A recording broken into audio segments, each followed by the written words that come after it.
The Jedi Council sits in quiet contemplation about what had transpired after Ahsoka's departure from the Jedi Order and the bombing of their temple. It is clear that the Republic no longer values our contributions to their safety, Ki-Adi-Mundi says first, breaking the silence. Perhaps we should withdraw from this war effort entirely. This elicits a gasp from many members of the Council. Obi-Wan sits in the corner, contemplating this solution. Master Mundi, I don't believe it'll be enough. The other council members look at Obi-Wan inquisitively. Mean what to you, Master Kenobi? Yoda asks. He pauses for a moment before speaking, thinking about what he's going to say. Well, perhaps my solution is too radical. However, I believe in placing ourselves on Coruscant. The galactic capital has created an intertwinement between us and the Republic that was never meant to be. I believe in the mission of galactic unity that the Republic champions, but I do not believe that the Jedi are meant to be involved with it. Only the Force is meant to guide us, Obi-Wan continues. What do you suggest then, Master Kenobi? Mace Windu pipes up. Obi-Wan sighs before continuing. Perhaps it is time that we withdraw entirely from the politics of the Republic. Maybe we need to return to the original temples, the bastions of peace and serenity in the Force that they've been to us for years. Obi-Wan pauses again, feeling the stare of each council member boring into his soul. Counselors, perhaps it's time for us to truly be free and live by our code. Maybe we need to start our own government. Have you ever wondered what would have happened if the Jedi had started their own government? Well, if you have, then today you're in for a treat. This story is pretty wacky and out there, so I hope that you're settled in with your big bowl of bantha stew. Welcome, friends, to What If the Jedi Had Their Own Government. After the bombing of the Jedi Temple, the Jedi Council convenes and discusses what had transpired. They also look at everything that had happened with Ahsoka Tano, and they see that something is amiss. They also can tell that the Republic has become shrouded in darkness, a darkness that they were unable to penetrate. Perhaps it is because we are too connected to the government, Kenobi suggests. Perhaps we need to retreat and figure out what is going on. We need to renew our connection to the Force, not simply just the Republic, he implies. Many on the council nod in agreement, thinking that he may have the correct decision here, especially when he says that they might need to retreat and start their own political faction on planets that they have temples on.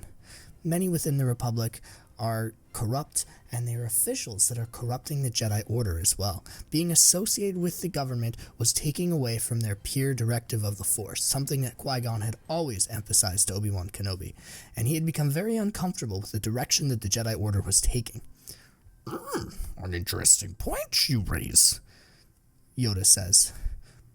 Maybe, perhaps, leave Coruscant we should, he says.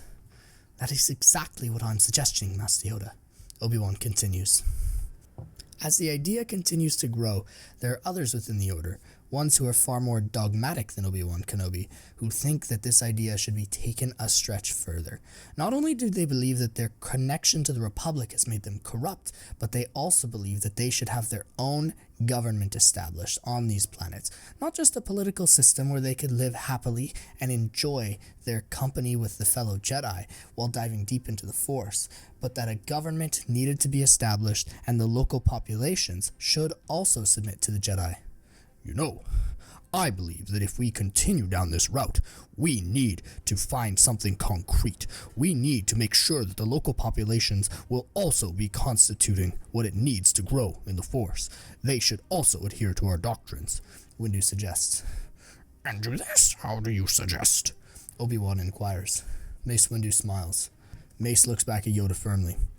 Master Yoda, I believe that we need to go there, and we need to ensure that the local populations are on board with our plans, perhaps even govern over them ourselves. Ki-Adi-Mundi nods in agreement. Yes, Master Windu, I see this as a great plan. Obi-Wan looks at both of them. That wasn't what I was suggesting, he says. I was simply suggesting that we have our own system that we can live in and exist in together in harmony. But the others look at him, frowning. No. Your idea doesn't go far enough, Kenobi. In order to truly be in touch with what the Force wants, we must ensure that our environment is conducive to that. And in order to do that, we must ensure that the local populations are on board with our ideas. Kenobi shakes his head. I disagree, but we'll put it to the vote for the Council. A vote we shall have, yes, Yoda says.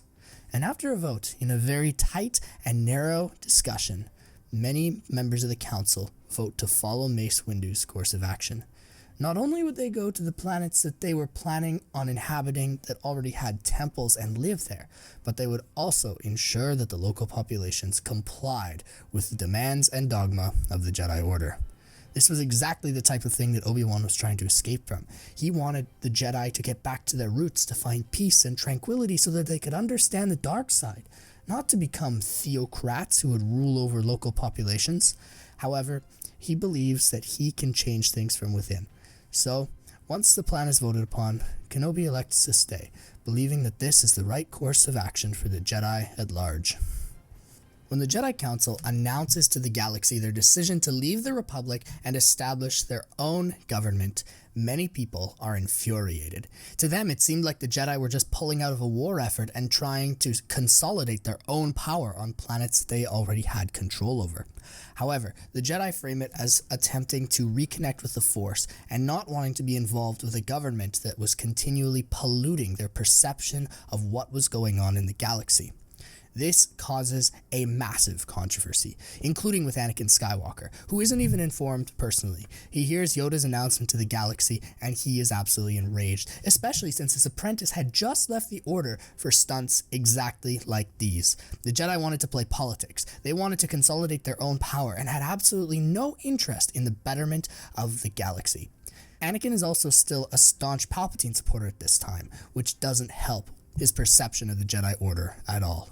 He then confronts Obi-Wan after this interaction, and he asks him what is going on.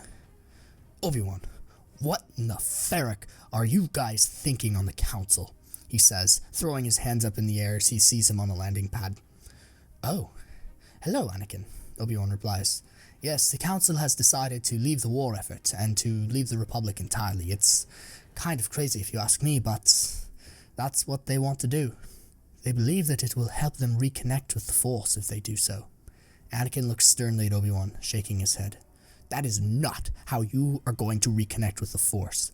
I think the Jedi just want to keep furthering their power, and that's the only reason why they're deciding to do this, especially creating a government that is centered on Tython, that reports to the Jedi Council directly, a hierarchical system that would require planets to conform to their wishes.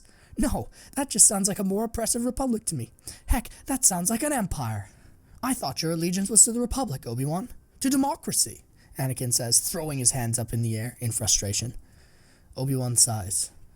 "Anakin, my allegiance is to the Jedi Order. They've given me everything, and I truly believe that while this may not be the right course of action, I can change things from the inside. I have the power. I'm on the council, Anakin. I can be a voice of reason." Anakin shakes his head. No, this is ridiculous. The council has pulled too many straws before now, and this is just the final one, and I am so...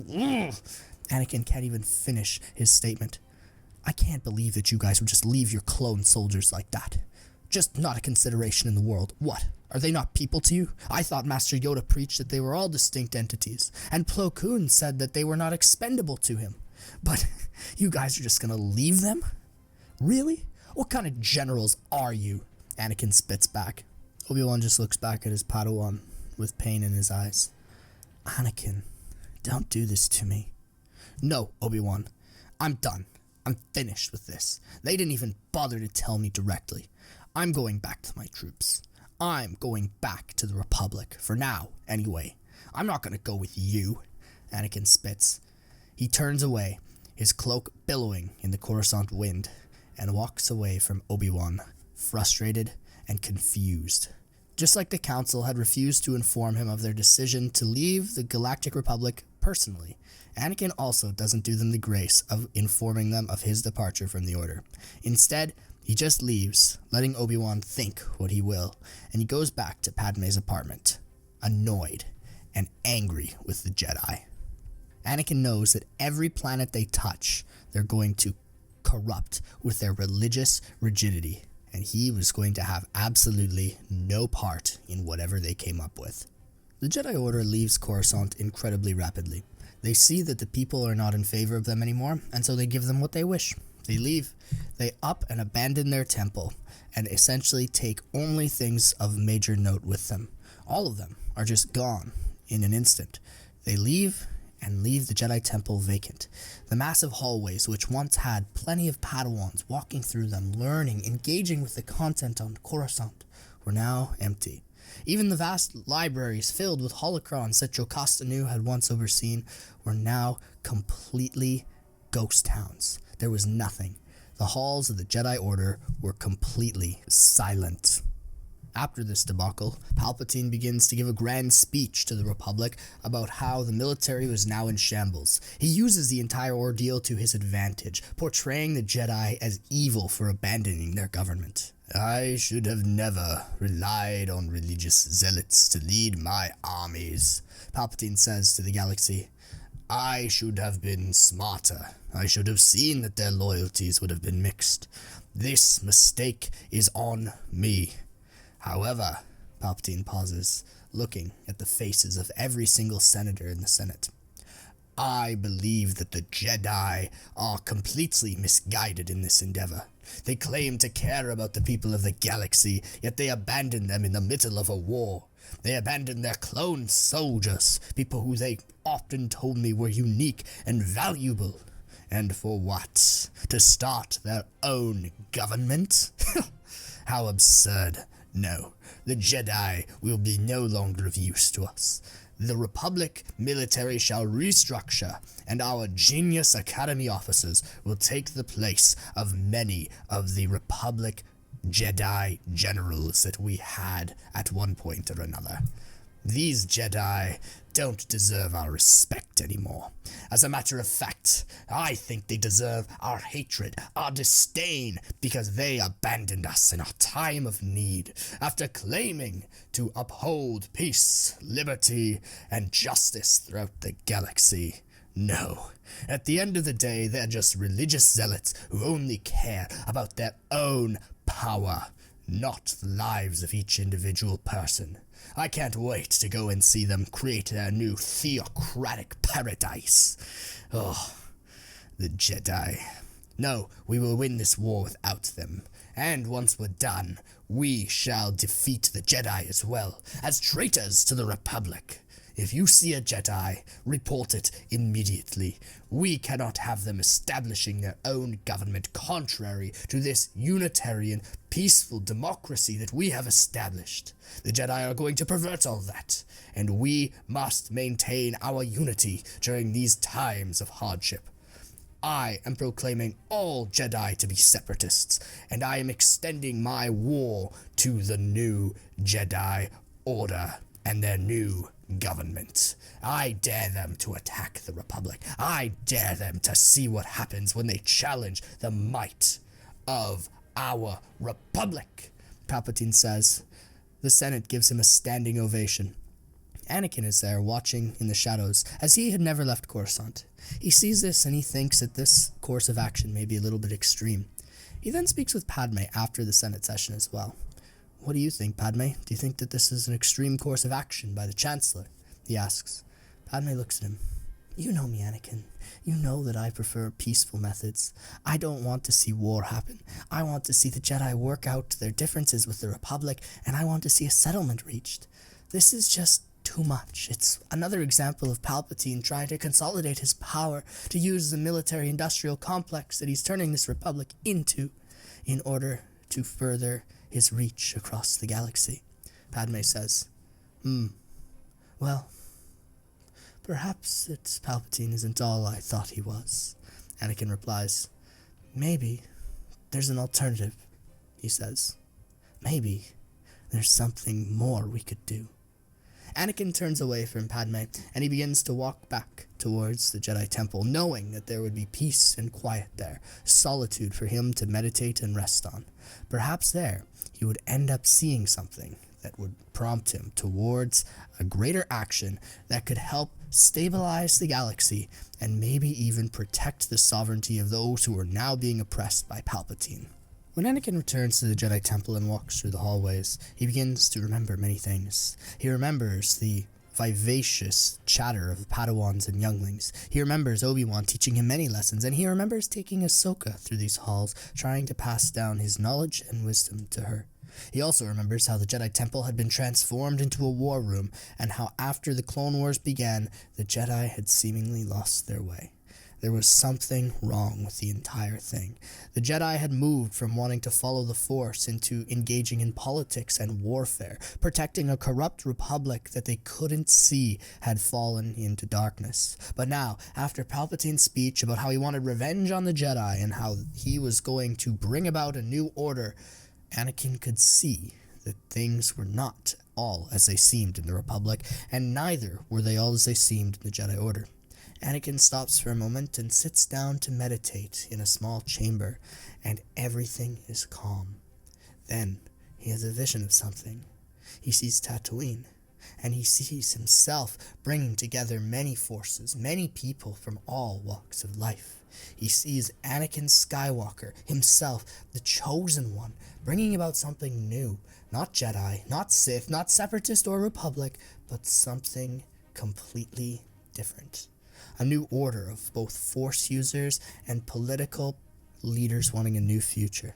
He sees himself with Ahsoka and Padme, and he knows that this is the future that he wants. He wants to lead a new coalition to take on the corruption of the Jedi Order, the Republic, and the Confederacy of Independent Systems.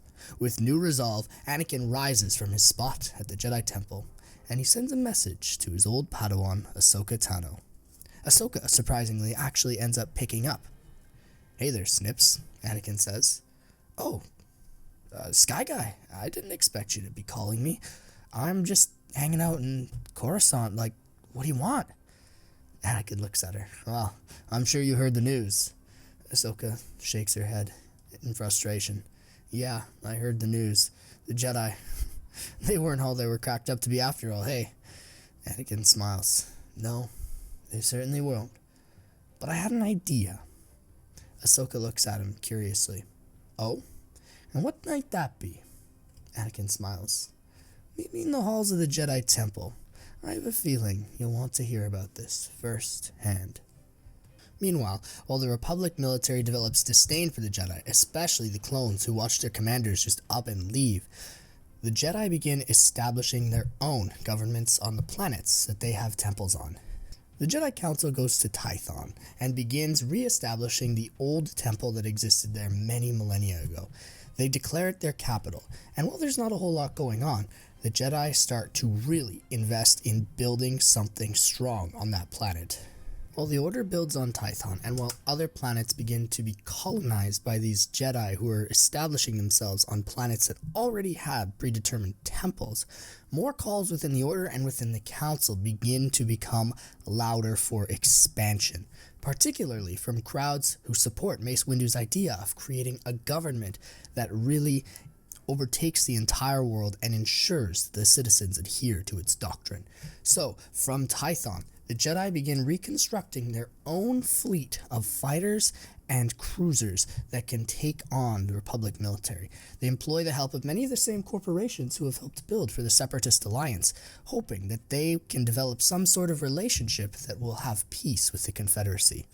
Dooku sees this, and he sees that his old Jedi allies are going against the grain and starting their own movement, just like he had done. So while he has disagreements with them about the Force and what they're actually doing, he believes that any attempt to destabilize the Republic and allow for his own sovereignty to be ensured is a good one. So, he allows the corporations on the corporate council to give discounts to the Jedi when they begin building their fleets. Soon, the Jedi begin actually militarizing and using their Force powers to conquer and hold new planets within their regime. The Coruscant Jedi are gone. Now, the Jedi actually have their own government, and they are ruled from Tython with the authority of the Jedi Council. Obviously, Yoda doesn't approve of all these changes. He tells the Council this much and believes in the pacifistic ways of old. He says that they're doing far too much to control people and that they are on a dangerous path. "A dark trail this will lead us on. Perhaps the wrong course of action this is," Yoda says. Mace Windu strokes his chin at this in the meeting. And following that, he takes Obi-Wan aside and tells him that many Jedi are starting to think about overthrowing Yoda. "We want you on our side, Kenobi," Windu says. "We believe that this is the best course of action for the Jedi Order, and that we can solidify our new regime for the good and the betterment of the galaxy." Kenobi is hesitant. "I don't think so, Master Windu. I believe that this is the wrong course of action." Windu shakes his head. "Suit yourself, Kenobi, but I would caution you that this is going to be a new order of Jedi, and that we can do things. If we overtake Yoda, we can advance our morals outwards. We have the power to continue the Jedi Order. Yoda is the old way of thinking. Hop on board, Master Kenobi, please." Mace Windu extends his hand, waiting for Obi-Wan to shake it. Obi-Wan looks at him, and he shakes his hand begrudgingly. The next day, Kenobi, along with Windu, lead a new cohort of Jedi into the council chambers, and they subdue Yoda. Yoda puts up a fight. He bounces around, he uses his lightsaber, and he tries to use the Force to apprehend and dissuade the Jedi from their actions. However, Windu is set in his ways, and he uses the Force in his mastery of Vapad alongside Kenobi's defensive style and the other Jedi to overwhelm Yoda. They don't kill him, though, and instead, they force him into retirement, saying that they want to give him an honorable retirement from the Jedi Order. They don't want to see him go in disgrace, because he had done so much over the years to build it up. "Thank you for your service, Master Yoda," Windu says, nodding. Yoda looks back. "Believe that this is wrong? I do." He then turns, walking out the Jedi Council chambers, resigning as Grand Master of the Order. On the other side of the galaxy, Anakin starts to put his plan into place with Ahsoka. He tells Padme that he's going on a journey, and Padme nods, knowing that Anakin will do well, and he says that she can join him once he is finished in doing what he had to do. He goes with Ahsoka to Tatooine, and they begin to start a new movement among the population. Anakin, knowing that many of the slaves are tired of the Hutt's rule, decides that it would be prudent to get them on his side. He goes to the city square and starts preaching against the Hutt treatment of slaves and the criminals on Tatooine, saying that he could provide a better life for them. Anakin Skywalker was the future, he told them. "I believe that this planet can be better. I grew up on this sandball, and I think that I can make it a better place. We must overthrow the Hutts," Anakin proclaims. Many citizens are on his side, and he believes that a citizens' revolution is possible. When Jabba hears of this, he sends many criminals and bounty hunters to try and take care of Skywalker. But the Jedi stands on his toes alongside Ahsoka Tano, and they fight back, bringing an end to the criminals' rule of Mos Espa. A young Cobb Vanth sees Anakin Skywalker doing these things, and he believes that he can give back to the community by joining in Anakin's efforts. So he joins the fight, and actually succeeds in helping Skywalker take down these bounty hunters. Boba Fett is even defeated by Anakin in battle, who uses his mastery of the lightsaber forms to absolutely decimate Boba and his Mandalorian technology. Anakin puts the lightsaber to Boba Fett's throat and offers him more money than Jabba can offer, knowing that Padme had coffers that could help recruit many new people to his cause on Naboo. The Mandalorian bounty hunter smiles underneath his helmet and agrees. He's only in it for the money, but he did respect this Skywalker too, and perhaps they could develop a new relationship together. So, after this gang, who had just liberated Mos Espa, decides to march on Jabba's palace. Many of the people who work at Jabba's palace were now under Anakin's thumb, as they believed that they would be getting more money from Anakin Skywalker, especially when he took over the planet. So, Jabba cannot put up a fight, and Anakin goes to his old slave runner master, putting his lightsaber to his throat and demanding that the Hutts surrender. Jabba laughs, saying that he would never surrender and that the Hutts would never take this as an answer. Anakin smiles then, and he says, "So be it, slaver," and cuts down the Hutt Lord, throwing his body into the pit below for the Rancor to consume. Bib Fortuna, who had been standing beside Jabba, looks at Anakin in fear. "So, what'll it be, Twi'lek?" he says, his lightsaber humming at his side. Bib Fortuna simply nods, squeaking out in Huttese that he would submit to Skywalker's new government. Anakin becomes the daimyo of the planet, with Ahsoka by his side, ready to bring down all of the criminals that reigned on Tatooine with the help of his new, loyal, fanatic population. Gradually, his movement expands out from Mos Espa, led by Boba Fett and Cobb Vanth, and they start to even consume Mos Eisley, the next big place on Tatooine. Tatooine becomes a planet that is under Anakin's rule, and he sits on Jabba's throne, smiling. He leads his forces to victory in many cases, with Ahsoka by his side, and Tatooine becomes a bastion of hope for what could be. Not even the Hutt forces who try to take back Jabba's throne can suppress Anakin. He's too spirited, too fiery, and he even convenes a council of many other Outer Rim worlds and gets them on his side. The Outer Rim Alliance is born, and Anakin Skywalker is at its head, with Ahsoka at its number 2. He tells them that the Republic cannot stand up for their interests, nor can the Separatists. Both were too consumed in corruption to actually care about the Outer Rim and the crime that occurs here. Anakin, though, he would bring an end to slavery. I grew up on Tatooine, he says. I know exactly what these people want, and I know exactly how to cut them off at the roots. Anakin looks at all of the other leaders from the Outer Worlds. Please join me, and together we can remain a strong society. Anakin smiles, especially knowing that with the Jedi expanding their military, these people were eager to join something that would mean something, who actually cared about them. All of the Outer Rim leaders sign Anakin's clause, and together a new government is born, built around Anakin Skywalker. Now, the Jedi have their military government, which is oppressing many planets under the rule of Mace Windu. The Republic continues to descend into military dictatorship. The Separatists continue to fight on, funding the Jedi's expansion. And Anakin now had his own Outer Rim government. As the Jedi continue to become more militant and start actually forcibly extracting Force-sensitive children from the planets that they're on, forcing the parents to give them up, Obi-Wan Kenobi starts to see the policies of this new regime are not what he expected them to be. He doesn't agree with anything that they're doing, and he thinks that he made an absolute mistake when he joined them. So, when Anakin reaches out once more on a secure holo transmission, Obi-Wan gladly accepts. Master, I'm once again asking you if you want to join me. I've recently assembled many leaders in the Outer Rim, and we're starting a new government. I also believe that we can together move the understanding of the Force in a new direction. Anakin says, I know, Master, that you don't agree with what they're doing. I can tell. I can see it in your eyes just through this holocall. He knows that Anakin is right. He knows that he can't put up with this any longer.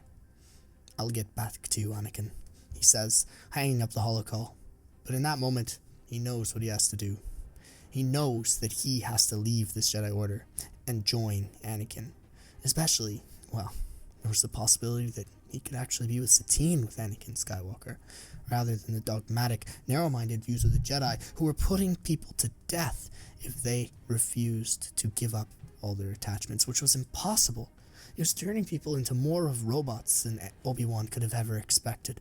This wasn't what the Jedi were meant to be. This was a perversion of what they were. Anakin, he had stuck by the truth, even though he had gone off and married Padme, even though he had done his own thing. He was more a Jedi at heart than any of these people on the Council who had ousted Yoda, who had been the Grand Master for so many years. So, Obi-Wan decides to do the unthinkable. He goes and he grabs Yoda, who is peacefully meditating outside the temple on Tython. Master Yoda, I think that it's time for us to go. Yoda opens his eyes. Think that way do you, General Kenobi, he replies. Because the Jedi have fallen from grace, this new intermingling of politics and the code, I just can't get behind it. Master Yoda, I want to take you somewhere else. Anakin, he's starting this new government, he's starting a new Force philosophy, and I believe that this is truly the future of the galaxy. Yoda smiles. See through the lies of the Jedi, have you? Obi-Wan looks back at Yoda. No, not at all. I'm still a Jedi at heart. I just believe that this is a perversion of what the Order is meant to be. It's far too dogmatic. My idea was to escape so that we could learn about ourselves and dive back into the code. Not doing this, not conquering, not militarizing. Obi-Wan says. Agree with you, I do, Yoda says. Go with you, I will. Talk to Skywalker, I will. See what's next, we shall. Yoda says. Obi-Wan takes a breath of relief. Yes, Master Yoda, that we shall. Yoda hops on Obi-Wan's shoulders, and the two escape into the night, going away into the darkness. Obi-Wan hops on his Jedi Starfighter and gets in his ring, zooming off towards Tatooine, where he would soon meet Anakin. When Mace Windu found out about Obi-Wan being gone, and Yoda also being gone the next morning, he's infuriated. He can sense that the two have been colluding, and he knew that neither of them were really fans of what was going on. He places a bounty on Obi-Wan's head, and he sends out a call to anybody willing to take it, saying that he was a traitor to the new Jedi Order. Now, there are various factions vying for power in the galaxy. Anakin's new order, the Outer Rim Alliance, the Jedi Union headed by Mace Windu that was going in depth and conquering new planets, forcing them to adhere to their moral doctrine. The Republic, which was falling under the hands of Sidious, the Sith Lord who secretly pulled the strings behind everything, and the Confederacy of Independent Systems, helmed by Count Dooku, who was also secretly in cahoots with Sidious. Things were going not exactly as the Dark Lords had planned, but it would still end up with them being on top, or at least they thought. Citizens of the Republic were not fans of the Jedi, and Anakin could also rally up a significant amount of hope against the Jedi Order. Palpatine still had faith that he could turn Anakin despite this new turn of events. He believes that he can make him a Sith Lord. And things in the galaxy start to get even more heated. The Republic now has to fight a war on two fronts between the Separatists and the new Jedi Order, or the Jedi Union as they're being called. People from across the galaxy are torn apart, allegiances are meshed together, and people are confused as to who is going to join who. The new governments are completely separate from anything that had happened in the galaxy before, and soon, things were about to get crazy. Hey there folks, now's the period of the video where we transition into the Ask Anything segment. This is where we take questions from people in the Discord server and answer them based on what we think. So if you want to see your question featured, please join our Discord and maybe it'll get featured in a future video. Today's question comes from Lord Corhados, who asks if I have ever been to the United States. I'm very sorry if I butchered your name, by the way. And he also asks, if so, what is my favorite place in the US? So, I gotta say, I haven't been down to the United States very much. Most of my traveling in my lifetime has been done within the borders of Canada. I've been to most places in Canada. I went to BC when I was very young, grew up in Alberta, saw most of the prairies. I was in Saskatchewan once. I haven't been back since because I was visiting a mom's friend with her. Been to Manitoba, went there over the summer one time. I've been to Ontario. I'm living in Ontario right now, actually, and I've seen a good chunk of the province. It's a huge province, Been to Quebec for a little bit, saw Montreal, and I did a lot of stuff there. So I've been to most of the provinces. I haven't made it out to the East Coast yet. That's one of my goals. I also want to make it back to the West Coast. Canada is just such a big province. Anyway, that's straying from the original question. I have been to the United States a couple of times. I remember I went to Anaheim when I was younger to go to Disneyland, and I also went and saw the Oilers play, which was spectacular. I can't remember if they won against the Ducks or not, but it was a great game, great experience, a lot of fun. I remember going and just having a blast because Oilers tickets are pretty pricey in Edmonton. So going to see it when we were in Anaheim and the time zones just lining up, it was great. I had a good time. And it was much less expensive than going to see the Oilers play at home. So Anaheim was pretty cool. I also went to San Francisco one spring break. I went to the USS Midway, which was a pretty cool experience, especially given what I'm doing now. I also went to the San Francisco Zoo, which was pretty incredible. We also just kind of toured around the city. It was fun. It was a good time. I really enjoyed it. California is super nice. However, one time when I was very young, I went to Hawaii for my uncle's wedding, and oh, gorgeous. That's one of my first memories that I actually can recollect and think about, and it's so positive. I loved Hawaii. I would love to go back there one day and just see the beauty of that state. It was spectacular. So yes, I've been to the United States a few times, but not nearly as much as some of my peers. I would love to go back one day. I'd also like to thank everyone for watching today's video. What do you think would happen next in this story? Do you think that there should be a continuation? If so, please comment it below, and I would love to see your thoughts. Again, I'd like to re-emphasize that joining in the Discord would be absolutely incredible, and I can't wait to see you there if you decide to come and join us. We have a great community that's blossoming with a lot of passion for Star Wars, so I'd love to see you there, and it would be a great time, especially since I interact with the community quite frequently. Finally, I'd just like to wish each and every one of you an absolutely bantha-tastic rest of your day. And, as always, I hope that you've gotten your daily delicious dose of Bantha Stew.